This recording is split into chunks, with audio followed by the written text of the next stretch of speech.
2 dosage. Now, sino ba ho ang bumubuo ng A4? Well, alam niyo po ang A4 ay mga economic frontliners. Sila po yung mga commuter transportation, no? Yung public and private wet and dry market vendors, no? Yung workers in manufacturing for food, beverage, medical and pharmaceutical products. Yung ating frontline workers in food retail, mga frontline workers in financial services, yung ating frontline workers in hotels and accommodation establishment, yung frontline workers in hotels and accommodation establishments, priests, pastors, rabbis, imams, security guards, personnel assigned in establishment offices, agencies, and organizations identified in the list of priority industrial sectors, frontline workers in news, media, both private and government. Ako, Malacanang press corps, pag nabakunahan na kayo, pwede na tayo mag-face-to-face uli. Customer-facing personnel of telecoms, cable, and internet service providers, mga frontline personnel in basic education, overseas Filipino workers, mga frontline workers in law, justice, security, and social protection sectors, mga abogado po yan, no? Mga frontline government workers engaged in operations of government transport system, quarantine inspection, worker safety inspection, and other activities, mga frontline government workers in charge of tax collection, assessment of business for incentives, election, national ID data collection personnel, mga diplomatic community and Department of Foreign Affairs personnel in consular operations, at Department of Public Works and Highways personnel in charge of monitoring government infrastructure projects.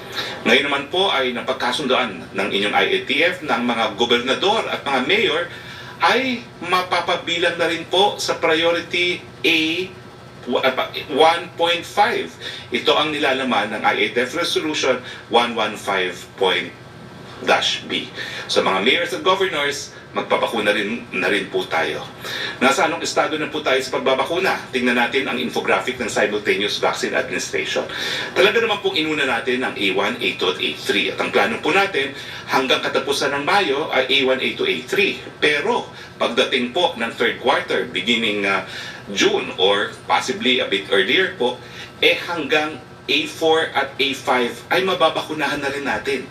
Sabay-sabay na po yan. Kaya nga po hinahanda na natin yung ating mga mega at minsan giga vaccination centers.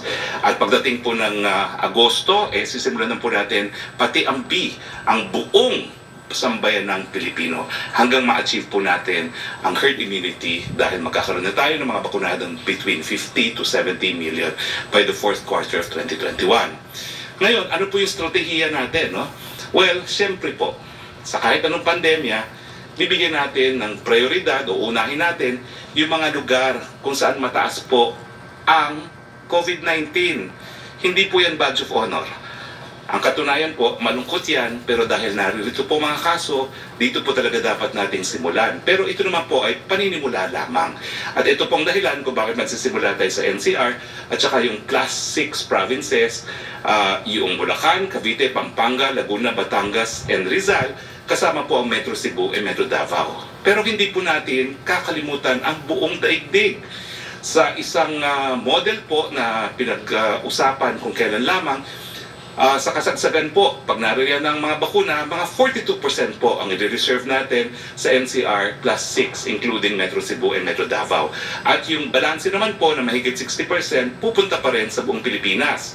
Pero yung ating expansion areas po, unahin natin yung Region 3, Region 4, Cagayan de Oro, Baguio City and Zamboanga City, tapos yung Bacolod, Iloilo, Jensan, Iligan, Region 7 and Region 11, tapos Region 10, Region 6, Region 8, Region 9, Region 2, and CAR. Tapos yung Region 5, Region 1, Region 12, and Region 13.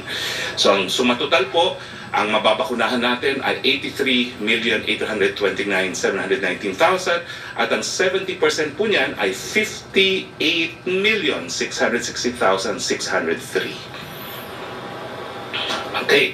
Samantala, nagsimula nung Sabado ang GCQ with heightened restrictions sa NCR Plus at tatagal hanggang katapusan ng buwan. Ulitin po natin kung ano ba ang ibig sabihin ng GCQ with heightened restrictions, no?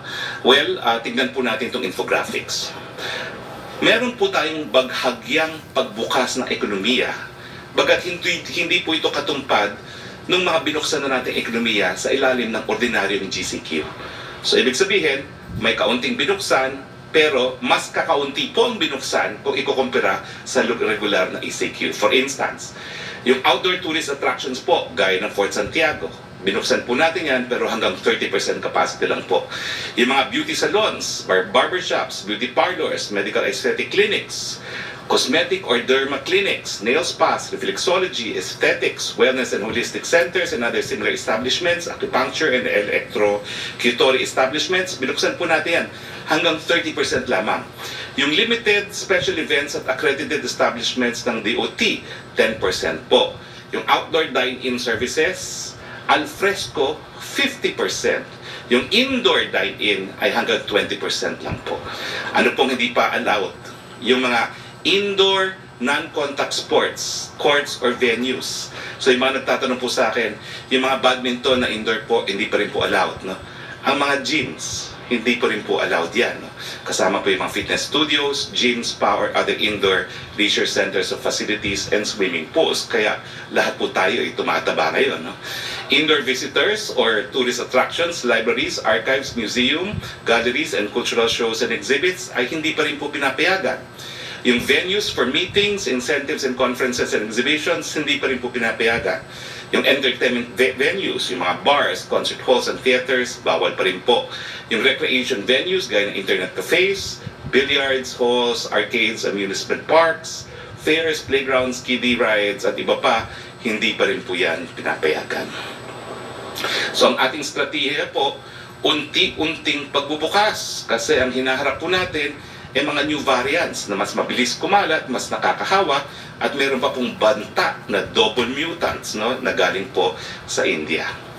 So, sa GCQ with heightened restrictions, allowed naman po yung non-contact sports na outdoors, no? Kaya po, paksama na po yung mga games at saka scrimmages, basta outdoors po.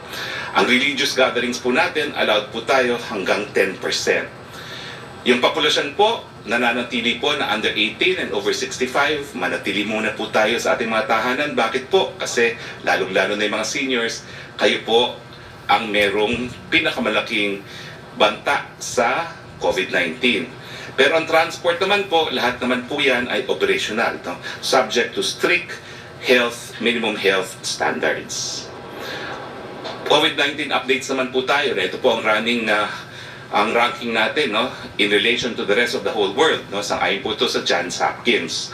Number 24 ang Pilipinas po pagdating sa total cases. Number 29 po tayo pagdating sa active cases. Number 136 po tayo sa cases per 100,000 population. At number 92 po tayo sa case fatality rate na nanatili po sa 1.7%. Salamat po sa ating mga medical frontliners. Meron tayong 5,790 na mga bagong kaso ayon sa May 16, 2021 datos ng DOH. Walang sawa kaming nagpapasalamat sa magagaling, masisipag at dedicated na medical frontliners dahil patuloy ang pagtaas ng mga pagaling. Nasa 1,069,868 na po ang bilang ng mga nag-recover.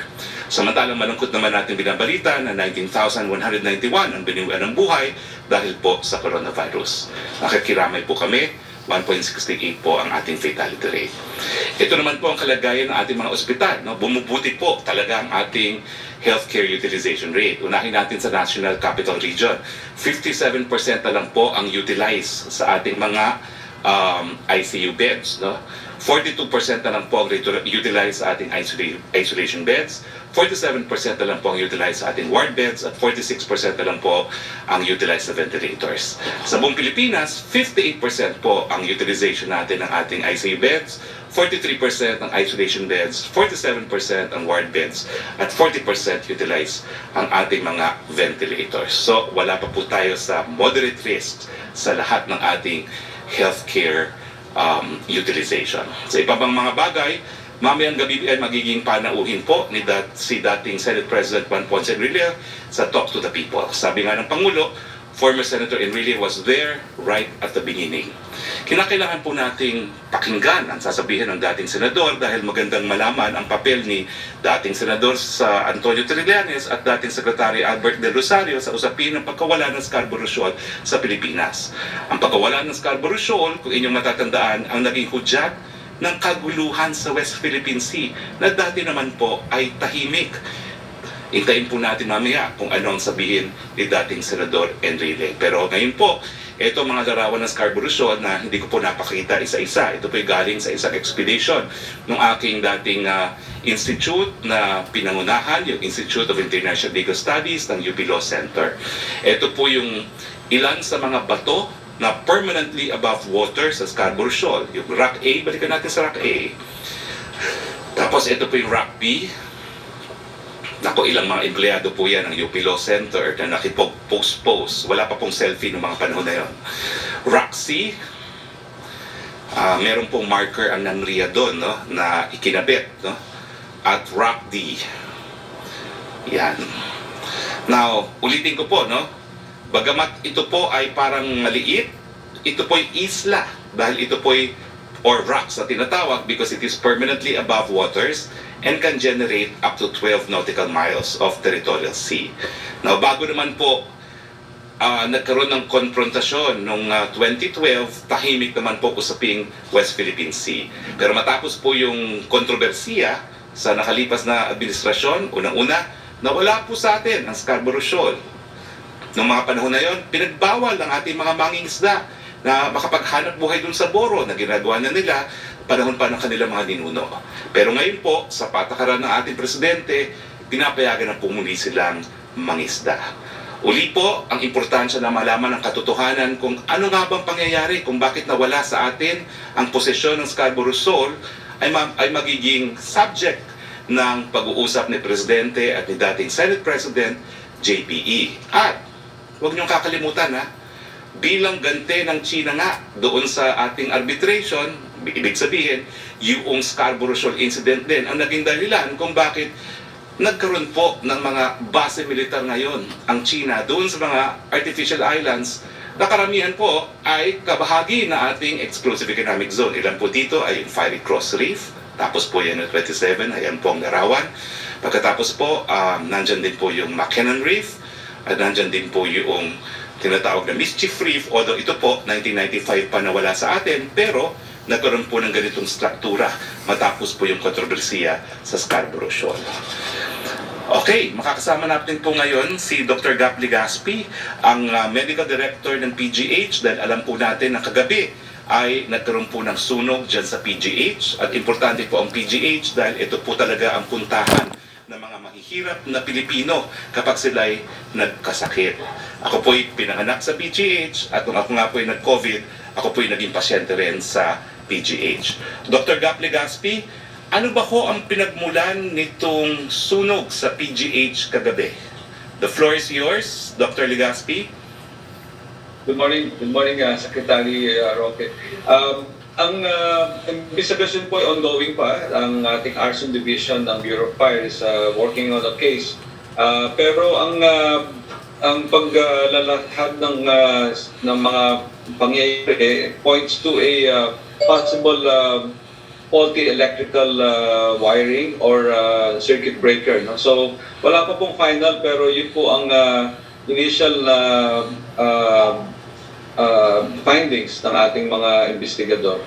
Ano pong mga particular section ng PGH ang nadali po ng sunog kahapon?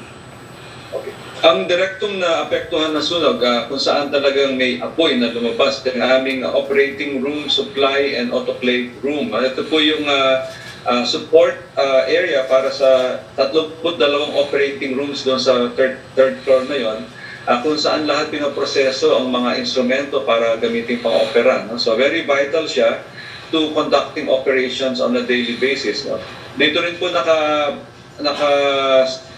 store ang aming mga supplies for surgery tulad ng mga linen, tulad ng mga drapes at mga gowns, no? At ang mga iba pang requirements for surgery like chemical disinfectant. So malaking, hindi man siya malaking area, it's a very vital part of the operation. So natigil po ang operasyon sa halos 30 kwarto na nadidepende sa sistema na ito. So, but thankfully, the rest of the operating room complex were spared of direct flames.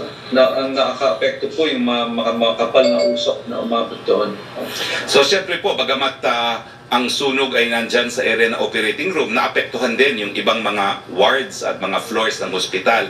So unahin ko na po, no, yung nabalita po na yung mga babies, at dyan po kasi ako pinanganak, no, binandel at in-evacuate, no. So ilan po yung mga bagong silang na sanggol na ating na-evacuate, at saka syempre po importante yung mga COVID na pasyente dahil dyan po ako na-confine, no, sa isang COVID floor. Apektado ba ho yung 6th floor kung saan ako na-confine?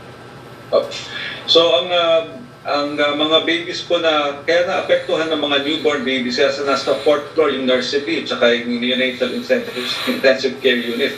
So ang usok po ay napakakapal at madaling kumalat hanggang 7th floor, no? Nasa 3rd floor hanggang 7th floor at bumaba sa lahat ng pavilion na malapit doon, no? So linikas po ang nursery at neonatal ICU. I think almost 30 babies were affected, or 33 were affected.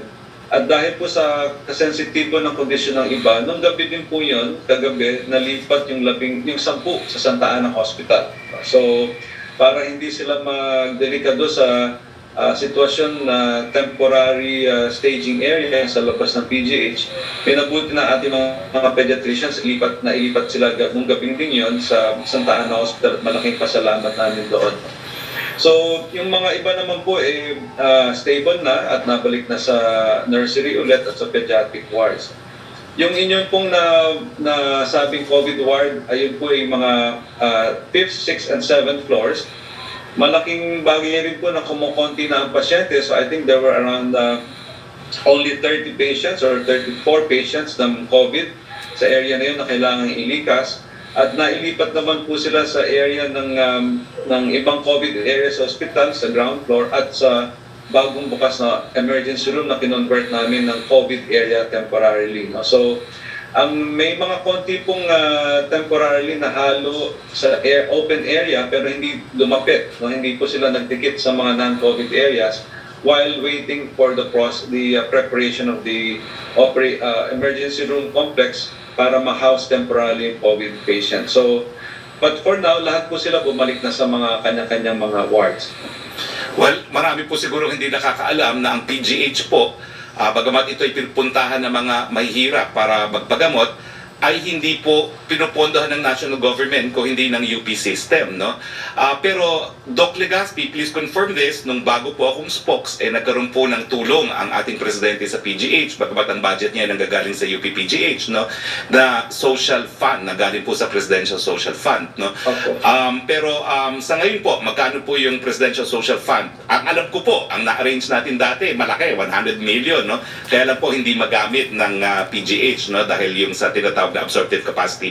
Magkano pong ginagamit ng PGH galing po sa Presidential Social Fund? Okay. Ang naging regular na monthly support po ay na umabot ng 25 million po. So that's substantial to our operations. Subject to liquidation and renewal of contract. Sa ngayon po, hinihintay namin ma-renew yung contract for the succeeding months to come. Pero in the past years, 25 million naman po ang ibibigay at ito po yung diretsong pumupunta sa suporta sa mga pasyente. Opo, pero kung kailangan nyo pa ng mas malaki, talaga naman si Presidente, ang binibigay sa inyo, 100 million, no? Kayong sumuko.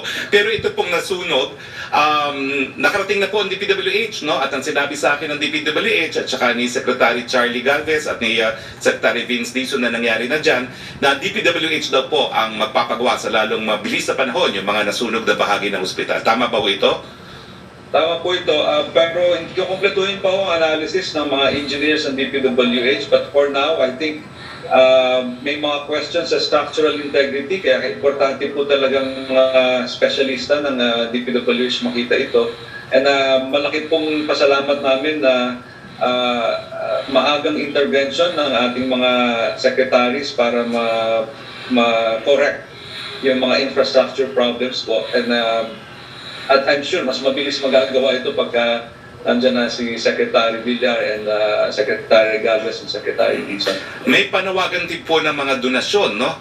Ano-ano po muli ang mga bagay-bagay na po pwedeng i-donate po ng publiko sa PGH? kung gusto po nila mag-donate. Panawagan po sorry po. Nung panawagan po ng donasyon nung height ng ating kakulangan kahapon at nung nakarang araw. So for now po, dahan-dahan nagsistabilize ang operations ng PGH at ang aming mga dietary requirements na pupunuan na ng dietary section. But still, for the one more day or probably the 2 days, kailangan pa rin ng tubig at pagkain ng ating mga pasyente at mga kawani na maaring sa mga numerong aming senior sa publiko maipadala po at may tatanggap na mga units dito sa amin po. Nagpadala na po ng PPE ang DOH, so malaking tulong na po yun na mga KN95 masks, mga gowns na karagdagan namin kinailangan dahil nag-iba po ang health protocol para sa current situation. No? At syempre po, meron na rin pledge ang mga iba't ibang ahensya ng gobyerno to support the funding of the equipment that was lost and will be badly needed in the future po. Well, Doc, laki po ng utang na loob ko sa PGH. Diyan ako pinanganak, diyan po ako nag-confine, ako nag-COVID. Alas 3 po, darating ako diyan, may dala akong tubig at hamburger para po sa maraming mga tao sa opisyal, mga workers at mga pasyente po. Alas 3 po. At bukas, yung buong pamilya ko po, aking mga kaibigan, nagpapass lahat para po sa monetary donation at saka para sa mga diapers. So babalik din po ako bukas. Pero mamaya po, alas 3. Hindi din po nyo ako kailangang makita. Magtalaga na lang po kayo ng representative. Dalam ko, busy-busy po kayo. Okay, maraming salamat. Maraming salamat po. Baka may tanong po ang ating media, so please join us in our open forum. Simulan na po natin. Yusek Roque, go ahead. Yes, good afternoon, Secretary Roque and Dr. Gap. Tanong po mula kay President Catarong ng SMNI. Tinanggap na po ni dating Senate President Juan Ponce Enrile ang imbitasyon ni Pangulong Duterte at nakahanda rin siyang isiwalat ng dating Senador ang lahat ng nalalaman nito kaugnay sa issue sa West Philippine Sea, reaksyon at details patungkol sa gagawing special meeting sa Malacanang. Well, gaya ng sinabi ko kanina, bagamat yung area po ng Scarborough Shoal ay maliit, importante po dahil yun yung pagkakataon na sumiklab ang kontrobersiya ng West Philippine Sea na dati naman po ay nananahimik. At yan po yung pagkakataon kung saan nawala sa atin yung hawak natin na Scarborough Shoal. No? Alam nyo, yung aking kinuwento nga sa dati pa, no? Yung beginning ng 1900s, nagkaroon pa nga ng desisyon ng Korte Suprema sa isang banggaan ng barko, no? Na ebidensya na talagang tayo may titiro dyan sa Scarborough Shoal. Pero nawala. So ang mga tanong na hindi pa nasasagot, sino talaga ang nagsabi, nag-order na ang Philippine Navy at Coast Guard ay umatras? Bakit kaya naging arbitrator ang mga Amerikano? At dahil nga po sa karanasan ni JPE, bakit hindi sumaklolo ang mga Amerikano despite the fact na meron tayong Mutual Defense Treaty? At syempre po, malaman natin anong opinion ng dating Senate President na naging kalihim din ng Department of National Defense pagdating sa usaping Mutual Defense Treaty at VFA. Pero ang mensahe po talaga natin, bagamat mainit ngayon ang usaping West Philippine Sea, hindi po ganitong kainit ang West Philippine Sea kung hindi po dito sa pangyayari ng Scarborough. Kinakailangan naman para malaman ng tao kung ano talaga ang kasaysayan, sino ang dahilan kung bakit nawala sa atin ang Scarborough Shoal at bakit naging ganitong kainit ngayon ang usaping West Philippine Sea. Ang second question, ang susunod pong tanong mula kay Chris Lucena Remate, reaksyon sa sinabi ni NDF Peace Consultant Ray Casambre na ang totoong target ng Anti-Terrorism Act ay ang mamamayang Pilipino at walang ibang layunin ng ATC sa pagpapalabas nito ng resolusyon, kundi patahimikin ang mga nagsasalita o sumisigaw ng pagbabago sa bayan. Ang pinatatahimik lang po ngayon dahil napasama na nga sa terrorist organization ng CPP-NPA ay yung organisasyon ni Mr. Casambre, ang CPP-NPA. Thank you, Secretary. Ang susunod na magtatanong ay si Mela Lesmoras, please, of PTV4. Hi, good afternoon, Secretary Roque at kay Dr. Legaspi. Sir, unahin ko lang yung sa PGH kay Dr. Legaspi. May I ask, ano po yung magiging epekto ng sunog na COVID-19 referral hospital po ang PGH? Makaka-apekto po ba yung sunog sa ating pagtugon sa COVID-19? At Secretary Roque, ano pong reaksyon ni Pangulong Duterte nung nalaman ni naging sunog? Ano po yung immediate help ng Malacanang sa Mindanao? Si Dr. Legaspi po muna. Doc? Dr. Legaspi, are you still there? Sorry, Yeah. ano po yun? Yung tanong ko, Dr. ano? Gap? Go ahead, Nela. Po, tanong ko lang po, Dr. Gap, kung anong epekto ng sunog bilang COVID-19 referral hospital ang PGH, paano po ito makaka-apekto sa inyong pagtugon sa COVID-19?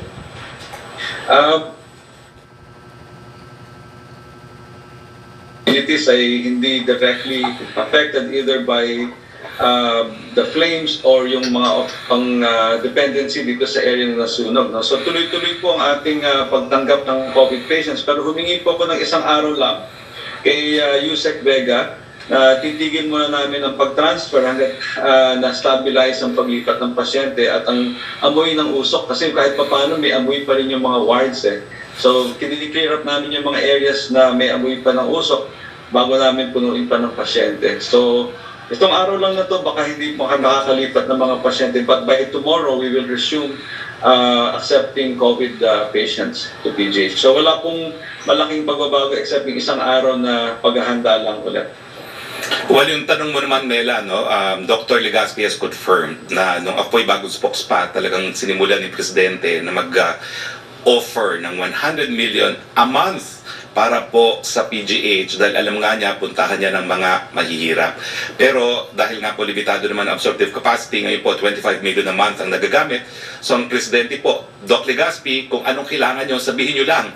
Because dati na siya nag-offer na mas malaking halaga. So kung anong kinakailangan po ngayon para ma-repair ang mga damage, pwede pong itap yung Presidential Social Fund dahil yan po ay dati na pong in-offer sa PGH. So yan po yung unang-unang reaction ng Presidente at pinapunta na po niya kaagad no, yung ating MTF, si Secretary Galvez, Secretary Vince na nanggaling na po dyan sa PGH at syempre po top priority ng DPWH yung pag-repair ng mga damage sa PGH. Dahil nga po kinikilala natin na ang PGH talaga is the premier, not only the premier teaching hospital in the country but also importante po sa buhay ng mga mahihirap na Pilipino.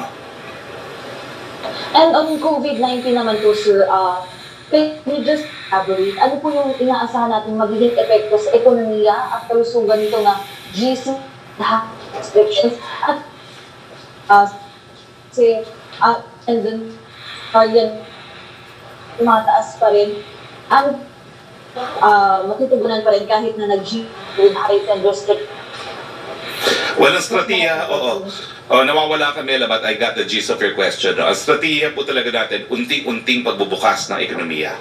Pwede po tayo nag-GCQ kaagad, pero baka naman po mabaliwala yung sakripisyo na naman natin ng 2 linggong ECQ at 1 buwan na MECQ. So, ginawa po nating heightened GCQ at kung mapapansin nyo, kaunti lang talaga ang ating binuksan dahil we want to preserve the gains. No? So, yan po ating strategiya ngayon. The goal is still total health. Wag naman po na dahil pinababa natin ang COVID-19 cases, napakadami naman po ng nagugutom. So alam po natin, marami pa rin nagugutom hanggang hindi natin binubuksan ng tuluyan ang ekonomiya, pero minimize din po natin yung hanay ng mga nagugutom. Opo. And panguli na lamang po, Secretary Roque, about nga dun sa magiging pagharap niya dating Senador Juan Ponce Enrile kamaya. Bukod po sa West sinausapin, at ano po ba yung mga inaasahan natin tatalakayin pa sa Talk to the People later? Well, ang mga constant themes naman po ngayon ay usaping Mutual Defense Treaty, usaping VFA, at usaping sino ba talaga dapat sisihin dito sa kontrobersiya ng WPS at anong pinakamagandang polisiya na ipatupad ng ating Pangulo, no? Hindi naman po gospel truth siguro ang sasabihin ni former Senate President JPE, pero dahil nga sa napakatagal niyang karanasan bilang Secretary of National Defense, alam niya po yung mga pangyayari dahil alam niyo naman na itong Kalayaan Group of Islands ay inappend din sa ating bansa sa pamamagitan ng 50-50-96 nung panahon ni Presidente Marcos, kung saan yung mga panahon na yon, kung di ako nagkakamali, Defense Secretary na po si JPE. Opo, quick follow-up lang po, Secretary Roque, may final question. Sa ngayon po ba, kasi I understand ito na rin yung tinatakbo ng mga nakaraan ng think, you compare the situation sa West Philippines this administration and yung mga nakaraan po? Hindi ko nakuha yung question mo. Basta ako, linilinaw lang natin, hindi po nawala ng teritoryo ang Pilipinas sa administrasyon ni Presidente Duterte. Hindi po niya isinuko ni kailanman ang soberenya at wala pong basihan ang mga paratang ng mga kritiko na dahil nga sa polisiya ni Presidente na isulong ang mga bagay-bagay sa relasyong Pilipinas at China na po pwedeng isulong at isang tabi itong kontrobersiya nito ay wala po sa kanyang mga ginagawa ang paglabag sa soberenya at ng sovereign rights ng ating bansa. Okay, thank you so much po, Secretary Roque at kay Dr. Capria. Maraming salamat, Mela. Balik tayo kay Yusek Roque, please. Yes, Secretary, tanong mula kay Laila Salaveria ng Inquirer para po kay Doc Legaspi and kay Spokesman na rin. Nag-follow up lang po siya tungkol dun sa PGH. Paano daw po, what will the government do to address the needs of new COVID patients, especially those with severe cases? Doc Legaspi, ang narinig ko sabi ni Doc Legaspi, one day lang naman siyang humingi ng reprieve sa pagtatanggap ng COVID patients. But Doc Legaspi, can you... Yes, but tuloy-tuloy lang po, we stand committed with our COVID role as COVID Referral Center po. But as I said, just for today, para lang po mabakante pa yung mga ibang lugar at safe silang mailagay sa mga areas. Kasi may huling check namin, may amoy pa ho ng smoke. So, yesterday, the Red Cross Emergency Response Unit with Senator Gordon brought in smoke evacuators para po mas malinis yung amoy sa mga wards at napaglalagyan sa mga pasyente. So I think by tomorrow we will resume our full operations. Now, si Dr. Legaspi has to join the meeting, I think, with the NTF, if I'm not mistaken. No? So, Sec, pwede bang unahin na natin lahat ng tanong para kay Doc Legaspi? Lahat yung mag-zoom, pwede nyo na bang itanong niyo ngayon ng mga tanong nyo at lahat ng mga submitted questions for Doc Legaspi, pakitanong na po. Tapusin na po natin si Dr. Legaspi in 5 to 7 minutes. Go ahead, Yusek Roque. Yes, yung second question po ni Laila Salaveria, how will this fire affect the healthcare capacity in Metro Manila? Well, on my part po, hindi naman po masyado, no, dahil na po nakikita nyo po, hindi pa nga po tayo nasa moderate risk, no, because ang last figure po natin ay in Metro Manila, we have 57% utilization of ICU beds and 42% utilization of isolation beds lamang po. Opo. From Rose Novenario ng Hataw, ano daw po ang reaksyon ng Malacanang sa red tagging sa Office of the Student Regent at tulong kabataan na nag-oorganisa ng donation campaign para sa PGH? Tingin ko naman po sabihin nyo sa amin kung sino nagre-red tag kasi ang UP-PGH nga po ay kabahagi ng UP system. So, it's only logical na yung UP Student Regent, gaya ng aking sinabi na tumutulong din ako dito sa donation drive ng UP-PGH ay hihingi ng tulong. So, sabihin nyo lang po sa akin kung sino yung nagre-red tagging and we will call their attention. Pero I reiterate, pwede ba ho yung mga questions kay Dr. Legaspi muna kasi may pulong po siya sa NTF. Yes, Secretary, yun lang po muna sa... Okay, roll call dun sa mga mag-zoom. Melo Acuña, Trisha Terada, Pierre Nada, questions for Dr. Legaspi, please. Yeah, good afternoon, Secretary. My question for Dr. Legaspi is forward-looking. What measures have you or in your pipeline to prevent dislocation of patients? Meron po ba kayong programa para maiwasan yung dislocation ng mga pasyente sa paggamutan? Ito pong long-term program ng PGH po is actually to increase its bed capacity. Hindi po kaagad dadami ang pasyente, pero dadami ang lugar para sa pasyente. That's why in our master planning, meron nung 2 buildings that will be coming up soon. No? Ang isa po ay mag-uumpisa within the month, ang groundbreaking. To limit to prevent the overcrowding in our wards. No? Ang mga wards po ng PGH, 36 lang ang design na mailagay doon. Ngayon po, maabot ng 60 ang iba. So, the displacement happens because there's less space for them. So, the future, the additional bed space will allow us to move patients more comfortably also for them. No? Opo, samantala po na ilipat ninyo yung mga bagong silang, yung mga sanggol. Paano po ninyo tinugunan yung paglilikas naman ng mga ina dahilan sa kailangan din ng breastfeeding? So, yung mga mothers po remain with us, no? Dito sa aming OP ward. Marami po kasi sa kanila positive yung mothers, no? Kaya nandito pa yung baby. Yung aming pong milk banking is a very active program of PGH. I think we have the biggest milk bank in the country. At ito po'y kasabay namin pinadala sa mga babies sa Santa Ana Hospital. So tuloy-tuloy naman po ang linkage. Ang breast milk po tuloy-tuloy na ipinadadala sa kanila through that linkage.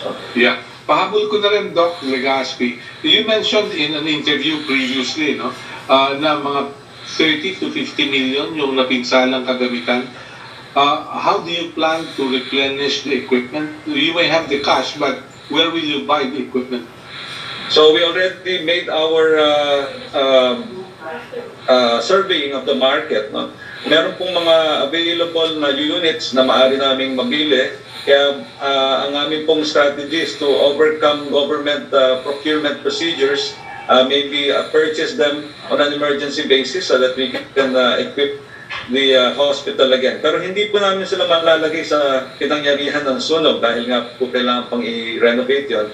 So we have designated 2 areas in PGH where we can put this sterilizing equipment and maybe be able to install at least 3 in the coming month.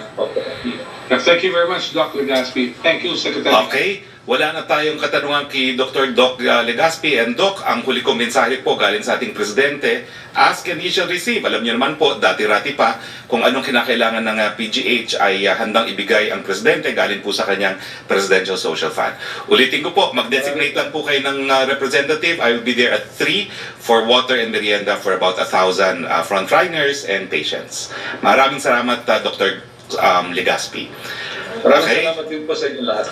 Pagpatuloy po natin ang ating open forum. Yusek Roque, please. Okay, thank you, Secretary. Tanong po ni MJ Blancaflor ng Daily Tribune, why did the President invite daw po former Senate President Juan Ponce Enrile to a discussion on the South China Sea? Is it because Mr. Enrile also criticized the supposed backdoor negotiation of former Senator Trillanes with the Chinese government? Hindi po, it's for Philippine history. Kasi hanggang ngayon, di natin alam kung ano naging papel ni Senator Trillanes, kung ano yung linalaman ng tinatawag na Brady Notes na binigay po sa kanya nung siya po ay Senate President. Opo, second question niya, did Mr. Enrile accept the President's invitation, and what advice, insights can we expect from him? Siyempre po, tinanggap kasi inanunsyo na namin na darating siya. No? At yun nga po, we need also his insights, no? Dahil siya po ang longest serving Secretary of National Defense na ating bansa. At during the Marcos administration po, nagsimula yung PD 5096, no? Yung pagkabit sa Kalayaan na island group sa ating teritoryo. Thank you, Secretary. Punta tayo ulit kay Melo Aquino for other questions, please. Yeah, Secretary Hari, I hope the PGH fire is an isolated incident. But forward-looking, will there be programs from the government?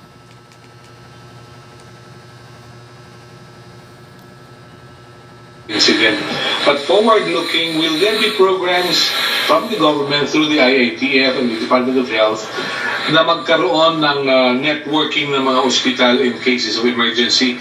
God forbid, magkaroon ng lindol, magkaroon ng pinsala, ang mga gusali.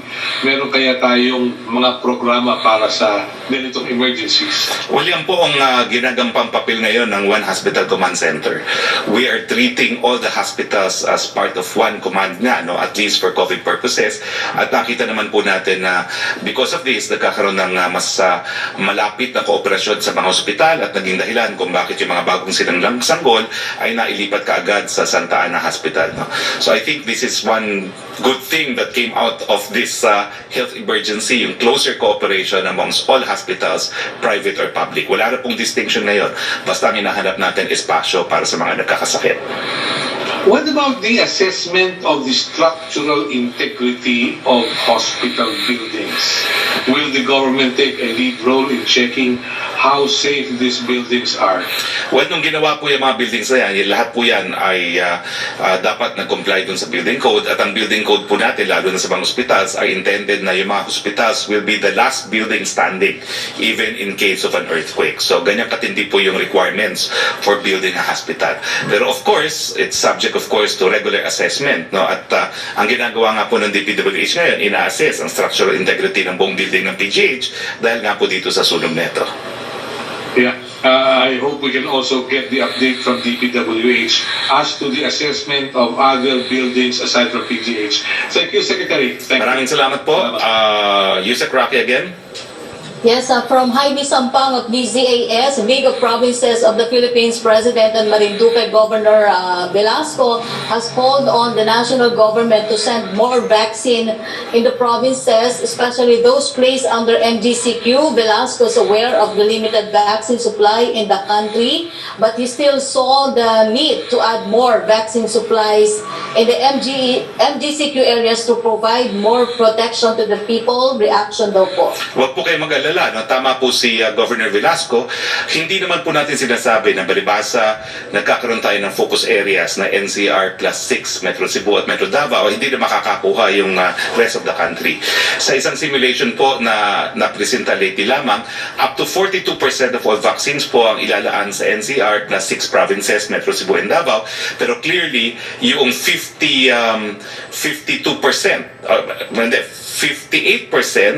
ay i-distribute pa rin po sa buong bansa. Dahil nga po, we are not safe unless all of us are safe. Kaya lang po, yung prioridad, it's because alam naman po natin, ito talaga yung hotspots for COVID-19, which is not a badge of honor po, no? It really is just an answer to a fact, to a medical fact. Second question niya, nagtataka ang isang grupo ng magsasaka Federation of Free Farmers sa ginawang pagpirma ng Pangulo sa EO 135 o bawas buwis sa rice importation dahil wala naman daw emergency sa usapin ng supply ng bigas sa bansa. Nila sampal sa mga magsasaka ang pagbaba ng taripa sa rice imports sa 35% sa loob ng isang taon mula sa 50% at 40%. Hindi sana pinangunahan ng palasyo ang Kongreso sa usaping taripa at buwis sa bigas.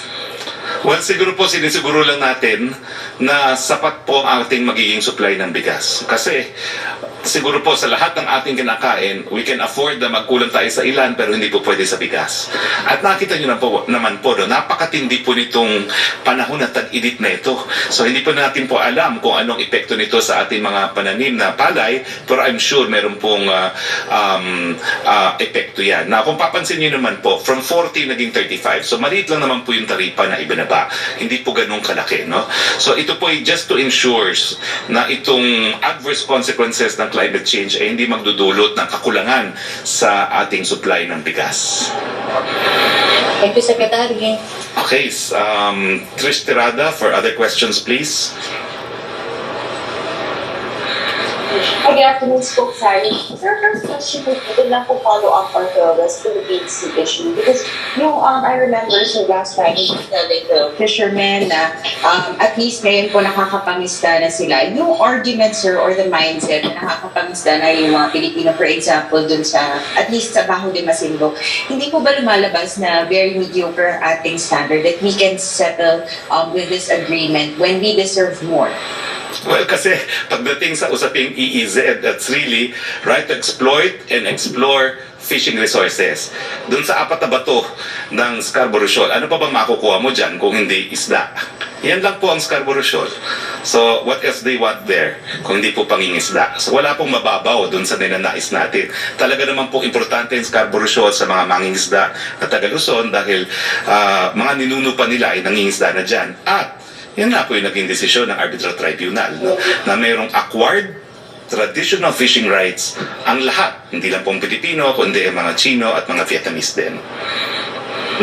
Sir, do we still see the value or see any benefit in complying with the Declaration of the Code of Conduct of 2002 when China itself is keeping on building structures? And are we also capable, would we be able to create our own structures to keep hold of our territories kung gano'n naman po yung nangyari? And or at least through yung outposts na pinopropose ni SND before po. Well, kaya nga Tricia, kailangan natin malaman kung ano talaga ang katotohanan para sa ating kasaysayan. Kasi yung mga artificial islands na ngayon nagsisilbing military base militar ng mga China at ayan na naman yung mga ilang mga larawan dyan, no? Nangyari naman po yan bilang kasagutan ng China doon sa kontrobersiya na sinimulan ng nakalipas na administrasyon, no? Dati-dati hindi po ganyan ang mga struktura dyan, hindi po sila base militar, no? Meron lang mga very modest improvements, and in the coming briefings papakita ko po yung then and now, no? Yung now po is after the controversy of the Scarborough Shoal. Kaya importante pong balikan talaga yung panahon ng ating kasaysayan dyan para maidinaw at wag na wag niyong ituro na ang Presidente Duterte ang nagkompromisa ng soberanya ng Pilipinas, dahil hindi po totoo yan. Babalik at babalik tayo sa kasaysayan, sa katotohanan. On another topic, din lang po sa vaccination, are we seeing the impact or the effect of vaccination at this time? Or are the numbers still too low or too small or too early to tell us? Well, scientists have said that the vaccination drive will have an impact kapag nabakunahan na natin around 35% of the population, at wala pa po tayo doon. Pero mabuting balita po ngayon, meron na tayong 4 na milyon na available vaccine within the month of May na ibibigay, at magiging sapat na po ang ating supply at least to provide about 3.5 million vaccines regularly to Metro Manila and the plus 6 areas, no? At makakamit po siguro natin itong 35% or on or about the month of August, no? Kung masusunod yung simulation na pinaplano po ng gobyerno, but that is subject to IATF approval, kaya hindi ko pa po muna ma-discuss. As soon as IATF approves it po, we will discuss it. Sir, bukod po dun sa ating formula na, for example, the week growth rate, the daily attack rate, the healthcare utilization rate, is the IATF also setting a standard or a goal in terms of, for example, sir, kung kailan mag-GCQ na fully yung Metro Manila or MGCQ in terms of the number of vaccines? Well, sa ngayon po, we are discussing the classification also in relation to the vaccination drive. Kaya nga po, hindi tayo tuloy nagbukas kasi hindi pa sapat din yung bakuna, no? Pero pag bumuhos na po yung bakuna, there will be more confidence na mas buksan pa ang ekonomiya. Alright, thank you very much, folks. Thank you very much, Trish. Back to you, Sec. Roque, please. Yes, Secretary, tanong ni Pia Gutierrez ng ABS-CBN. Pareho po sila nagtanong ni Ivan Mayrina ng GMA News. Reaction sa San Beda alumni is asking President Duterte to retract his public statement on the hashtag West Philippine Sea and uphold the Philippine Constitution. Ang follow-up naman po ni Ivan Mayrina, may signature drive na inilusad si dating Justice Carpio ang ilang mga pahayag ng Pangulo, partikular halimbawa itong scrap of paper mark tungkol sa arbitral ruling, bagay na sinubundahan po ng San Beda alumni. Alam niyo po, ang papel ko po bilang spokesperson para linawin nga ako anong sinabi ng Presidente, no? Nung sinabi niya when the China was in possession of West Philippine Sea, totoo po yun, but he was referring to Scarborough Shoal. Kasi lahat ng binanggit niya when he mentioned West Philippine Sea, kadikit yung pangalan ni Secretary Albert. Meaning, he was referring to the loss of Scarborough Shoal at yung katotohanan na kontrolado ngayon ng China yung Scarborough Shoal. Yung sinabi niya, it's a piece of paper, kasi nga po, gaya ng sinabi ko, under international law, unless meron kang Chapter 7 collective security measure, wala talagang pamamaraan para patupad yan, no? You can only hope that China, as a member state of the UN and as a permanent member of the Security Council, will of course comply with its obligations under international law. But beyond that, talagang wala pong ibang pamamaraan, no? So ilagay po natin lahat yan sa konteksto at perhaps, no, sa lingwahe ni Presidente, he may not be as accurate, pero consistent po ang sinasabi niya. So, yung China in control of West Philippine Sea, that refers to Scarborough. Yung it is a piece of paper, it's because under international law, wala pong established enforcement mechanism. Ang second question ni Pia Gutierrez, the government earlier projected that COVID cases will go down to only 4,000 cases per day by May 15.